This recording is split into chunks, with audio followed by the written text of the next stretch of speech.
What's a conspiracy theory that you can make up but sounds convincing? Story 1. Selfies didn't get popular because the government nudged people into it. They took off because phones got front-facing cameras, social media rewarded attention, and humans love seeing themselves on screen. Once Instagram and Snapchat showed you your own face before you hit post, selfies were basically inevitable. Where people aren't totally wrong is the outcome, not the intent. All those selfies absolutely ended up being useful for facial recognition. Companies suddenly had billions of voluntarily uploaded faces in different lighting, angles, expressions, and ages. That made the tech way better, way faster. Governments didn't need to invent the trend. They just benefited from what the private sector and users created on their own. It's less a secret psyop and more the usual story. Convenience and vanity create data, companies monetize it, and governments later tap into the results. No shadowy, make them take selfies meeting required. Also worth noting, facial recognition didn't start with selfies. IDs, passports, CCTV, and surveillance cameras were already doing that job long before Instagram existed. So yeah, not a government plot, but modern tech doing what it always does and accidentally building a very good tracking tool. Story 2. Yeah, this is one of those, sounds edgy, collapses instantly if you think about it, conspiracies. Witness protection absolutely exists. In the US, it's run by the United States Marshals Service, and it's been around since the 1970s. Thousands of people have gone through it, testified in court, then vanished into boring, normal lives. Not never found because they're dead, but never found because they moved, changed names, and stopped being online like everyone else. The idea that the government just murders witnesses instead is wildly impractical. Courts, defense attorneys, journalists, families, and co-defendants all track witnesses. If they started conveniently dying en masse right after testimony, it wouldn't look successful. It would be the biggest scandal in US history, immediately. Also, killing witnesses after they testify would nuke future cooperation forever. No one would ever flip again. The boring reality is that witness protection isn't glamorous. People get relocated to forgettable places, given normal jobs, and told to keep their heads down. Most missing witnesses are just living quietly without posting their lives online. Conspiracies like this exist because people expect spy movie solutions. Real government programs are cheaper, duller, and way less dramatic. Story 3. The reason phone batteries suddenly start dying after a couple years isn't just degradation. It's intentional firmware throttling to push upgrade cycles. Not just slowing performance, but subtly increasing background sensor polling and network handshakes so the battery drains faster under normal use. That way, diagnostics still show the battery is healthy enough, but real-world usage feels unbearable. It's cheaper than replacing hardware and harder to prove than planned obsolescence. It hits all the right notes. Technically plausible, vaguely supported by past scandals. Complicated enough that most people won't fully understand it, but simple enough to repeat. You can even point to security updates as the excuse layer. Is it true? Mostly no, but does it sound convincing? Absolutely. That's the key with good conspiracy theories. They don't need to be airtight. They just need to sit right in the gap between public understanding and corporate opacity. That's why these things spread. Not because people are stupid, but because the story feels more emotionally satisfying than it's boring and complicated. Story 4. The theory goes that at some point after Stephen Hawking lost his natural voice, his condition quietly progressed further than the public was told. From the outside, nothing changed. Same chair, same voice synth, same appearances, but behind the scenes, decision-making shifted. A small circle of researchers and handlers allegedly took over what the machine said, using Hawking's unmatched credibility as a delivery system. The idea isn't that this happened overnight, it's gradual. Early on, he's still fully in control. Later, suggestions become assistants. Eventually, the computer voice is less translated and more curated. Because Hawking can't easily object in public, the illusion holds. To outsiders, it all looks identical. Why do this? Because science is political. Some hypotheses are career-ending if you're not already untouchable. But Hawking was untouchable. So controversial ideas, multiverse stuff, time paradoxes, existential AI warnings get laundered through his reputation. If they're wrong, oh well, it's Hawking being eccentric. If they're right, the genius confirmed. And the kicker? No one wants to question it. Criticizing the output looks like attacking a disabled icon, but the system self-protects. Story 5. In 1786, Daniel Shays was hired by the organizers of the US Constitutional Convention to start what would become known as Shays Rebellion. The convention was originally supposed to simply revise the existing Articles of Confederation, but James Madison and Alexander Hamilton, among others, wanted to use the convention to create an entirely new government. The difficulty in quelling the rebellion cemented the belief that the federal government was too weak and made many Americans more open to the idea of drafting a completely new constitution. Some supporting evidence. Nearly all of the 4,000 rebels were pardoned. Of the 18 men sentenced to die, Shays included, all but 2 had their death sentences pardoned. The 2 that were executed were probably threatening to talk. Story 6. Okay, but hear me out. This one actually writes itself. The theory is that the Top Gear hosts aren't just loud car guys. They're a soft-powered destabilization unit for MI6. Clarkson runs cover as the distraction, Hammond plays the harmless idiot, and James May is the sleeper agent because no one ever suspects the slow, polite one, which is exactly what MI6 would do. Look at the travel pattern. The Middle East special goes through Syria, and not long after, boom, civil war. Coincidence? Maybe. Then they're poking around near Egypt during the Nile special, right before the Arab Spring era really kicks off. Again, weird timing. Fast forward, and suddenly they're in Crimea, and last year they just happened to be in Kyiv around the Maidan protests. At some point, you stop calling it coincidence and start calling it a travel itinerary with consequences. The genius part is the cover. Who's going to suspect 3 idiots arguing about cars being geopolitical chaos agents? And let's be honest, James May is basically James Bond if Bond specialized in tweed and quiet judgment. If this were fake, the timeline wouldn't line up this well. Story 7. This one sounds way too believable once you think about it for more than 5 seconds. The theory is that the entire seasoning aisle is basically a stage set. Different brands, different vibes, different price points. But behind the curtain, it's all one operation. Same factories, same base blends, same suppliers. The premium jar and the bargain bin jar are siblings, not competitors. They're priced differently on purpose so everyone feels like they made the right choice. People swear they can taste the difference, and of course they do, because packaging works. Glass versus plastic. Earth tones versus bright colors. Rustic fonts versus corporate ones. Your brain fills in the flavor before the food hits your mouth.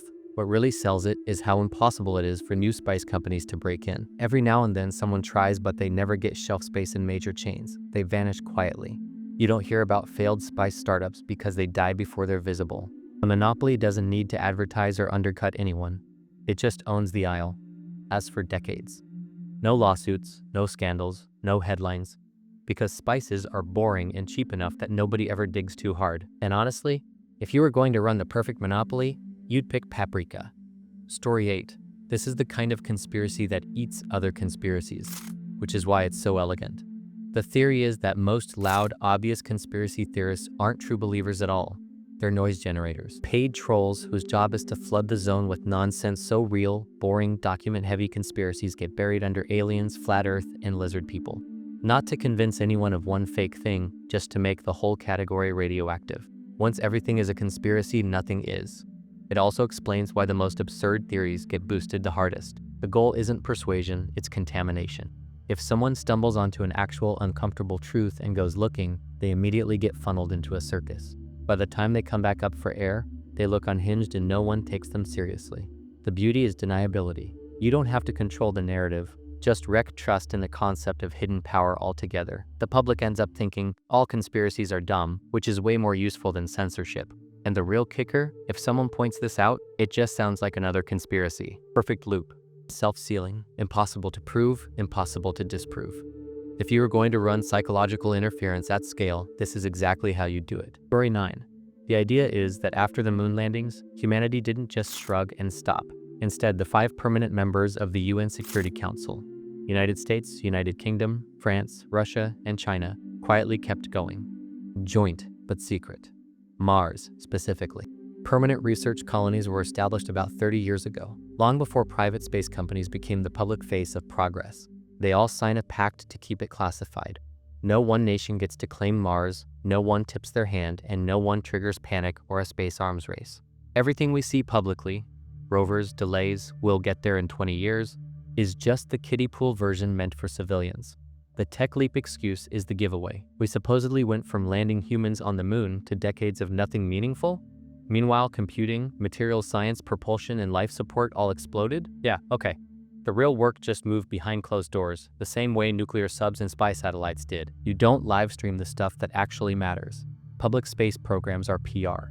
Mars is already occupied. And the reason disclosure keeps getting pushed back is simple. Once you admit we've been there for decades, you also have to explain what else has been kept quiet. And that's a much bigger problem than little green men. Story 10. Most electronics made in the past 15 years have a program built into them that has a 7-digit randomly generated kill number. Each time the device is used, RNG chooses a random 7-digit number. If your device's number is picked, something in it shorts or breaks, thus ensuring that you have to replace the item within 2 years of purchase.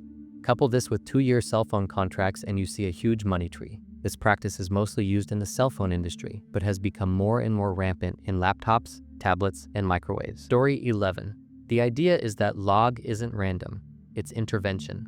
Whenever your internet suddenly stalls, pages half-load, videos buffer for no reason, it's because the National Security Agency flagged something in the data stream headed to your device. Not enough to shut it down completely, just enough to scrub, reroute, or delay it so you never quite notice what you didn't receive. That random pause when loading a page, that was a filter pass. The weird refresh where content changes slightly, sanitized version. The search result that takes forever and then looks bland, that's what survived. Everything still works, so you don't question it. You just blame your Wi-Fi. The beauty of it is scale. They don't block information outright. That's obvious. They just introduce friction. Millicenters here, seconds there. Over time, it trains people not to dig deeper because the internet is slow today. Meanwhile, the censored version flows smoothly, and since network congestion, bad routing, and throttling are already normal, there's perfect cover. Any engineer explaining it away sounds reasonable. Any skeptic sounds paranoid. That's what makes it such a clean theory. No blackouts, no warnings, just a slightly worse internet than you remember, and no way to prove what you almost saw before it buffered. Story 12. This one sounds wild until you realize how perfect fingerprints are for the job. The theory goes that fingerprints aren't just random biological noise. They're a built-in identifier. A human barcode you're issued at birth, impossible to lose, impossible to duplicate, and conveniently attached to everything you ever touch. You don't opt in. Don't opt out. What sells it is how early society decided fingerprints mattered. Before DNA testing, before computers, before databases, law enforcement was already obsessed with collecting them. Every border, every arrest, every job that needs trust. All roads lead back to the same swirly little pattern you didn't consent to having. And unlike cards, chips, or documents, fingerprints age with you. They survive injury. They work when you're unconscious. They outlive you. Even now, they're baked into phones, locks, cars, and offices, slowly normalizing the idea that your body is the key. The creepier angle is that we treat it as natural, not technological. If fingerprints were invented today, people would call them invasive tracking tech. But because we were born with them, no one questions it. Not proof of anything, obviously, but if someone were designing a planet-scale ID system that people would never rebel against, starting at birth and calling it biology would be a pretty elegant solution. Story 13. The idea is that Kony 2012 wasn't really about Joseph Kony at all. It was a large-scale behavioral test. The US government didn't need people to understand the issue, just to react to it, and they reacted. Millions of shares, profile pics changed, celebrities chiming in, everyone suddenly an expert on a conflict they'd never heard of a week earlier. What mattered wasn't mobilization, it was decay. They watched how fast people jumped on board, how emotionally invested they sounded, and then how quickly the entire thing evaporated once the novelty wore off. No crackdown needed, no counter message, just time. Engagement collapsed on its own. Outrage burned hot and then disappeared the second the internet found something newer and shinier. The takeaway wasn't people care, it was people care briefly. Long enough to be useful for signaling, not long enough to threaten anything structural. If public attention is a resource, it turns out it's incredibly volatile and easy to wait out. The best part of the theory is that it doesn't require secrecy. Even if it was a test, it looked like activism, felt like activism, and let everyone feel good about themselves for participating. And when it ended, nothing really changed, which might have been the point. A perfect dry run for the age of viral outrage. Story 14. The theory is that Christian Bale isn't transforming his body at all. He's rotating with a hidden, emaciated twin. Hollywood loves the method acting narrative because it sounds heroic, but the timelines never really add up. Bulking that hard, cutting that fast, repeatedly, without wrecking your organs? Yeah, okay. So instead, there are two Bales. One lives the extreme calorie skeletal existence and handles roles like the machinist. The other stays jacked and steps in for Batman. They never appear together, never do overlapping press, and are careful with long-term public exposure. One career, one public identity, two bodies. The best part is the hint. Christopher Nolan basically winks at the whole thing in The Prestige. A man with a secret double, sharing a single life, rotating sacrifices so the illusion can hold. People think it's just a metaphor, but Nolan is notorious for hiding truths in plain sight. Hollywood already covers up way worse stuff. Hiding a twin is almost quaint by comparison. And honestly, it explains everything way better than he just really committed this time. Story 15. This one hits because it doesn't need secret meetings or evil geniuses. The theory is that the education system wasn't destroyed all at once. It was slowly diluted, standards lowered, funding cut, teachers burned out, curricula flattened into test prep. Not because anyone hates learning, but because an educated population is inconvenient. Educated people ask better questions. They notice patterns. They're harder to scare, harder to divide, harder to sell obvious nonsense to. You don't have to ban books or shut down schools. You just make education exhausting, underpaid, and bureaucratic until the smartest people leave and the rest are too overwhelmed to innovate. Then you reframe it as personal responsibility when outcomes collapse. What makes it convincing is that it doesn't rely on a single villain. Politicians benefit from less scrutiny.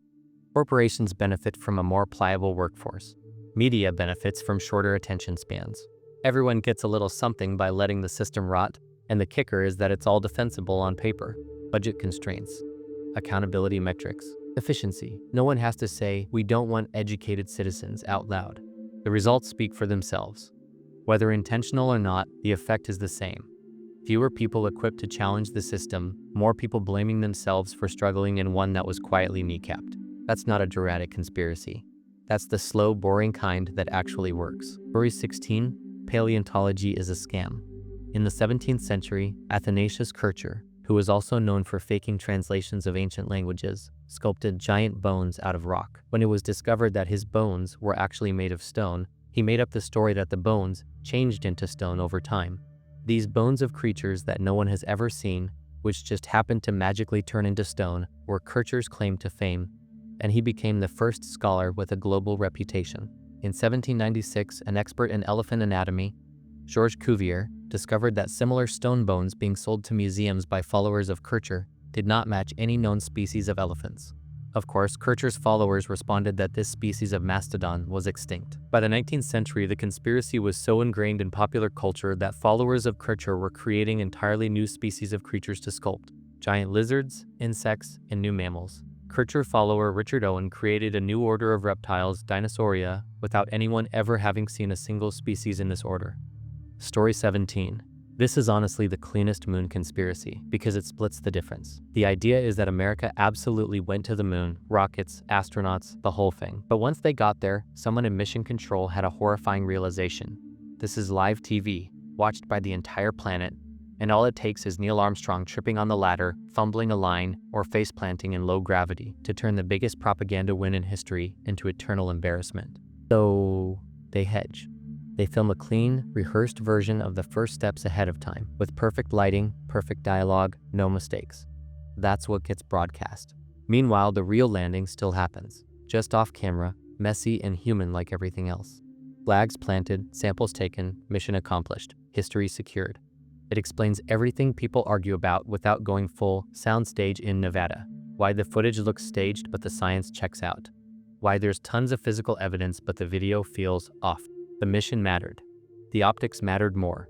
NASA didn't fake the landing, they just didn't trust humans not to screw up the moment, which, honestly, feels extremely on brand. Story 18. The theory is that Starbucks doesn't actually care about getting your name right. And maybe never did. Misspelling names turns an ordinary coffee into a tiny moment of friction that people feel compelled to share. You laugh, you take a photo, you post it. Congrats, you've just done free marketing. What makes it convincing is how consistent the mistakes are. It's never random symbols or unreadable scribbles, it's almost right. Just wrong enough to be funny. Wrong enough to feel personal. Wrong enough to spark a tweet or an Instagram story. If it were truly about accuracy, they'd just ask again or use receipts. They don't. And it scales perfectly. Millions of cups a day, millions of names, zero ad spend required. People defending the brand, roasting the brand, joking about the brand. All of it still spreads the logo. Could baristas just be rushed and underpaid? Sure. But corporations notice patterns, and once they notice something works, they don't rush to fix it. So maybe it started as an accident, but keeping it broken, that might be the strategy. Either way, your name being wrong paid for someone's marketing deck. Story 19. This one's sneaky because it hides inside bureaucracy. The theory is that potholes aren't a failure of infrastructure. Who we're coming for.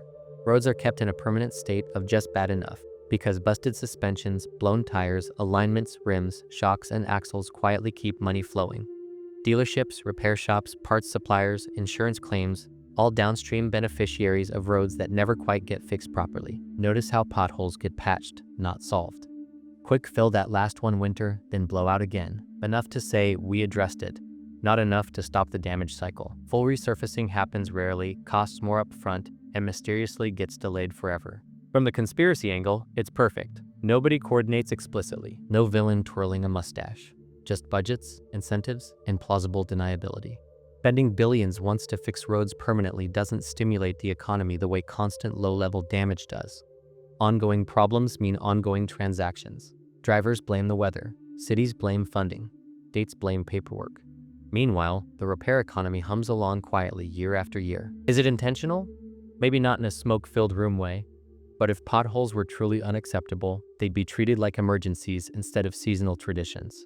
Funny how the road always leads back to your mechanic. Story 20. There is no North Korea. The country isn't real, and Kim Jong-un is an actor. First world nations secretly decided long ago that their citizens would be more compliant with their corporation-owned governments if they had a supremely negative human experience compared to their own. So citizens of developed nations feel like their problems pale in comparison, and developed nations can use North Korea's harmless threats to boost patriotism in their countries. I mean, do you know anyone who's been to North Korea?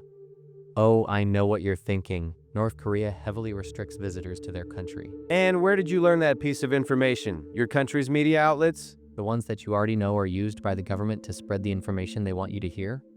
Right? If you look through the replies to this post, you'll see that quite a few people have commented claiming they have been to North Korea or know someone who has been to North Korea. Kind of suspicious, right? Barely anyone goes to North Korea, I thought. Who are all these people? And more importantly, how much are they getting paid by the world governments to spread their lies? Story 21. David Grohl killed Kurt Cobain. Being a talented singer was David's dream. He had the pipes, the lyrics, the image, everything. Then he met Kurt and became a member of Nirvana. Kurt knew David could sing, even outsing himself. So to protect his image, he placed David on the drums, giving David empty promises he would get a chance to sing his songs on the next album or the next album. David was getting irritated by Kurt getting jerked around by some white boy. Kurt denied his singing one too many times, and David snapped. Now Kurt is 6 feet below ground. Who is Fu, and why are they fighting it? Maybe Fu is fighting those who try to keep you away from your dreams. Story 22. The North Korean government is a puppet regime controlled by the CIA. While many people believe the Kim dynasty is firmly in control of North Korea, some high-ranking defectors such as Wang Jung-yop have stated that the real power lies with the organization and guidance department of the Workers' Party of Korea. The OGD, and not Kim Jong-un, decides who gets to live and who dies. Their main objective is to keep the Kim dynasty as the head of state, while they are pulling their strings behind the screen. The OGD, however, is a front for the CIA. During the Korean War, the United States decided that it would be nearly impossible to conquer the North, and it would actually be a good thing to have a buffer state between the South and China. As the decades went by, North Korea became a headache for China, and to a lesser degree to the Soviet Union. Having a seemingly unstable nuclear power next door is inevitably going to divert your attention and military power, even though to the outside world relations appear to be friendly. This is exactly what the CIA wants. Their main objective is a world where the United States is the only remaining superpower. This can be achieved by creating instability elsewhere. This is why they invaded Iraq and why they keep the North Korean regime in check. It's like having a grenade on the doorstep of your enemy. It will prevent him from coming out. Story 23. This one's great because it reframes a fun product as social conditioning. The theory is that GoPro was never really about extreme sports. It was about normalizing constant self-surveillance. Strap a camera to your chest, helmet, car, dog, whatever, and suddenly filming your entire existence feels cool instead of creepy. They sell it as capturing life, but the end result is people voluntarily documenting everything from their own POV.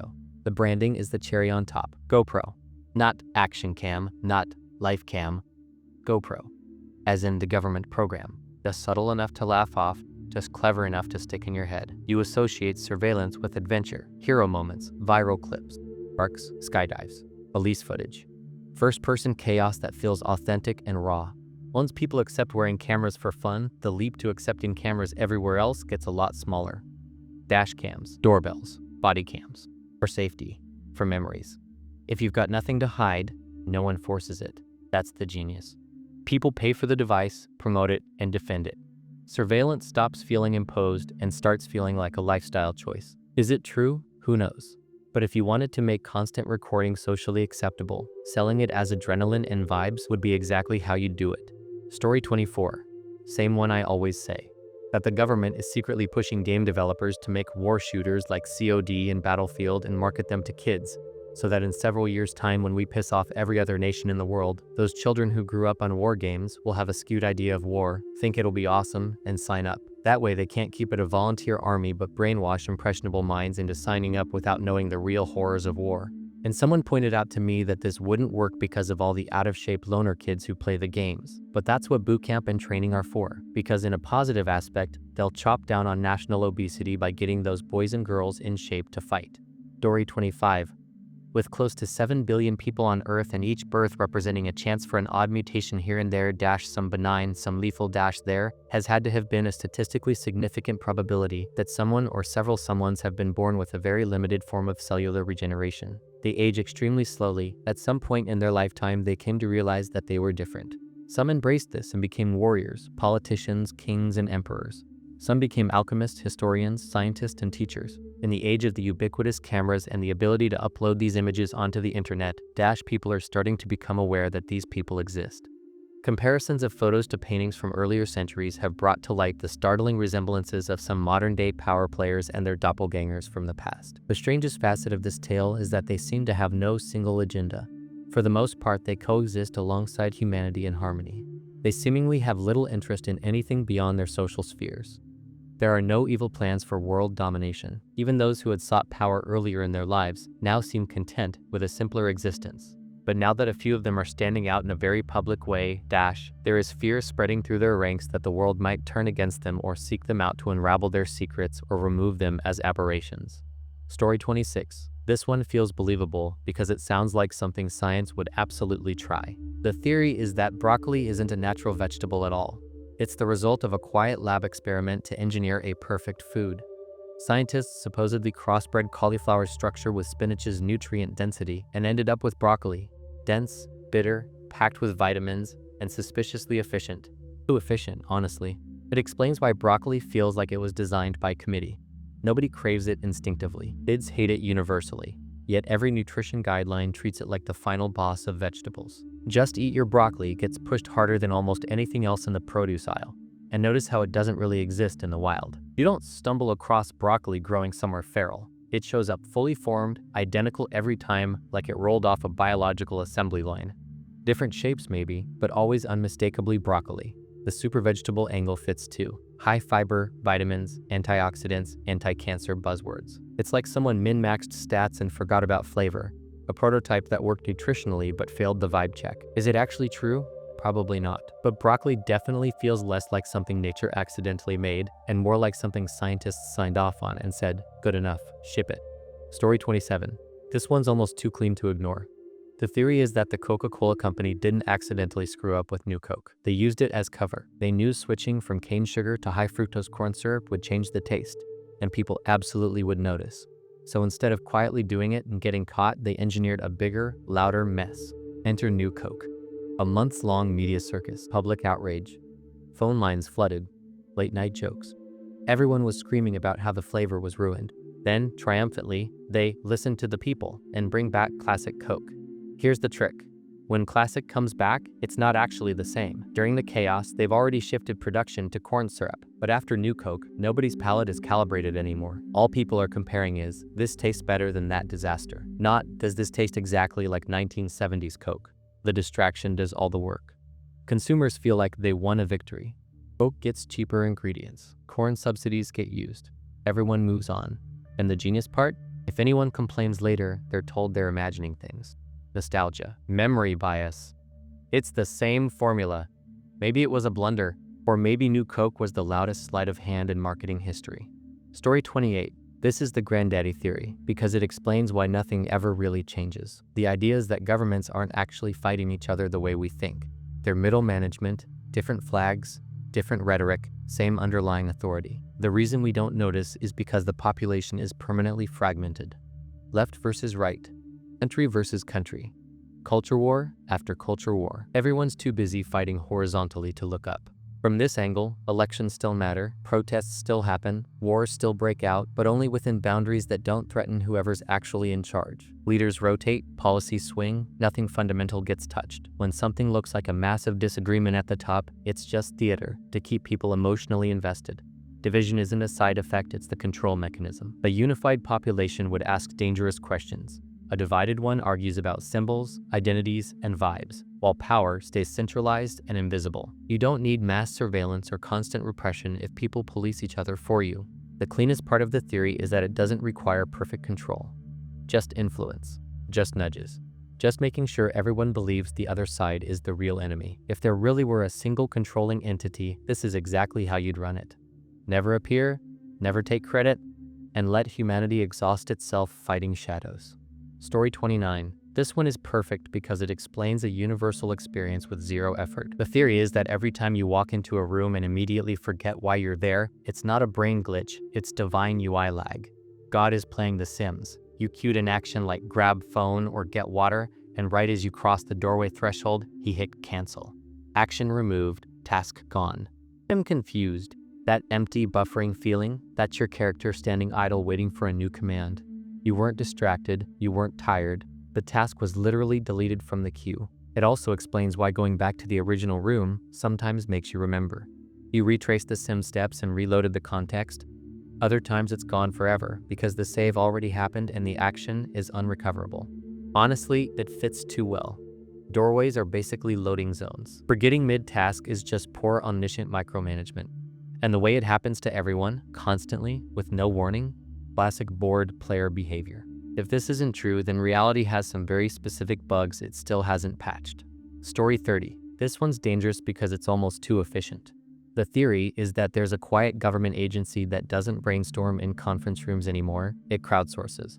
They seed ideas into askreddit threads framed as jokes or conspiracy bait. What's the creepiest thing the government could do? What conspiracy sounds fake but might be real? Thousands of people pile in, refining the idea for free, pointing out flaws, suggesting improvements, stress testing plausibility.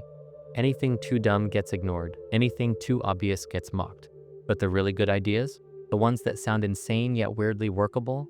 Those get bookmarked. The best part is the camouflage. If someone stumbles onto a real project outline later, it just looks like another internet conspiracy that came from Reddit. Instant deniability.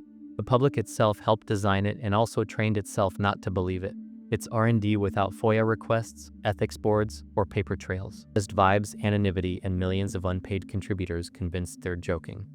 And if you're reading this thinking, that's ridiculous, congrats, you passed the first filter. Story 31. This one sticks because it explains way too much. The theory is that college isn't primarily about education anymore. A socially acceptable way to keep millions of young adults out of unemployment statistics while selling the idea that the job market is thriving. You're not jobless, you're in school. Looks great on paper. Most degrees dump you into years of abstract theory you'll never touch again. Then you graduate and learn the actual job in 6 months anyway. Everyone knows this, but the ritual persists because the degree isn't about skills, it's about signaling. You proved you can show up, tolerate bureaucracy, follow arbitrary rules, and go into debt without revolting. That's the qualification. And yeah, there's a quiet hazing element to it. Hiring managers didn't necessarily need their degrees either, but they paid the price, so now it's the entry fee. If they have to suffer through it, so do you. Credentials become gatekeeping, not education. Meanwhile, the system feeds itself. Universities expand. Tuition climbs. Student debt explodes. Employers demand degrees for jobs that used to require on-the-job training. Everyone agrees it's broken, but no one wants to be the first to say the emperor has no robe. College still works great for some paths. It starts looking less like opportunity and more like a very expensive waiting room. Story 32. This one feels personal because everyone has experienced it. The theory is that shaving cream doesn't just help the razor glide. It subtly stimulates hair follicles. Ingredients that soothe skin, energize pores, refresh, whatever. All tiny signals telling your face, hey, grow back faster. Not enough to notice immediately, but enough that suddenly you're shaving every day instead of every few. Before shaving cream, shaving was harsher, drier, less comfortable. Hair grew back slower because the skin was irritated. Once you start using cream, everything's optimized. Follicles are happy. Blood flows up, hair's back by morning. Congrats, you've just entered a higher consumption loop. From a business angle, it's perfect. No one wants to stop using shaving cream because it feels better. The product never claims to affect growth, so there's nothing to prove. You just quietly burn through cans faster and assume it's aging or genetics. And if you complain, someone will say, hair just feels thicker after shaving, which is convenient because it shuts the conversation down instantly. Maybe it's a coincidence. Maybe it's perception. Or maybe the product designed to make shaving pleasant also makes sure shaving never ends. Either way, your face is paying rent. Story 33. This one sounds spicy because it reframes culture as infrastructure. The theory is that music genres aren't just entertainment, they're behavioral lanes. Just like rap is often accused, fairly or not, of trapping people in certain narratives, country music does the same thing for rural and blue-collar America. It manufactures an identity that feels authentic, but quietly reinforces staying put. Love the land. Love the grind. Don't ask for more. Don't leave. Be proud of struggling. The songs glorify hard work without reward, loyalty to tradition over mobility, and resentment toward outsiders or elites, which sounds empowering until you realize it gently discourages education, unionization, or leaving the system entirely.